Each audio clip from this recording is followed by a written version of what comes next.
पड़े और उन्होंने पथराव किया।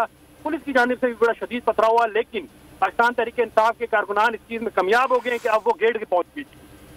ठीक है, एहतिशाम ये भी बताइएगा। अच्छा एहतिशाम ये बताइए कि अगर वरीशा मुझे अगर इजाजत दे मैं सवाल कर सकूं, ये मुझे बताइए कि इमरान खान अपनी गाड़ी में है और वो गाड़ी गेट पर खड़ी है।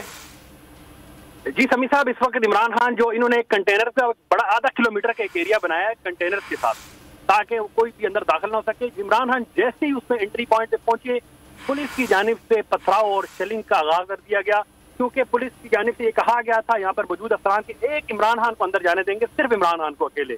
तो पाकिस्तान तहरीक इंसाफ के बहुत सारे ऐसे कारकुनान और लोग जो साथ थे वो अंदर जाना चाह रहे थे, पुलिस ने फिर उनको नहीं जाने दिया। उस दौरान एक झड़प हुई और झड़प के दौरान सबसे पहले आगाज पुलिस ने शेलिंग के साथ किया और पाकिस्तान तहरीक इंसाफ के कारकुनान के अंदर इश्ताल पैदा किया। उसके बाद तहरीक इंसाफ के कारकुनान ने चारों तरफ से जुडिशल कम्प्लेक्स को घेर लिया। अब की जो सूरत हाल है, इस वक्त शदीद तरीन चारों तरफ से शेलिंग हो रही है, लेकिन शेलिंग करने वाले इस वक्त जुडिशल कम्प्लेक्स के अंदर महसूर होकर रह गए। पाकिस्तान तहरीक इंसाफ के कारकुनान ने चारों तरफ से जुडिशल कम्प्लेक्स को घेरे में ले लिया है। इमरान खान इस वक्त गाड़ी के अंदर मौजूद हैं, लेकिन इतना धुआं है समी साहब, इतनी शेलिंग है और मीडिया के बहुत सारे लोग जो है इस शेलिंग की जद में आके जख्मी हो गए हैं। आम शहरी जो है करीब घर है साथ जो है ये J11 का सेक्टर है, सेक्टर के अंदर घरों में जो है जाके शेल लगे। इस वक्त जो सूरत हाल है बड़ी जो है यहाँ पर ऐसा लगता है जंग का माहौल बना हुआ है। पुलिस एहलकार जो है वो जुडिशल कम्प्लेक्स के अंदर घुस के उन्होंने अंदर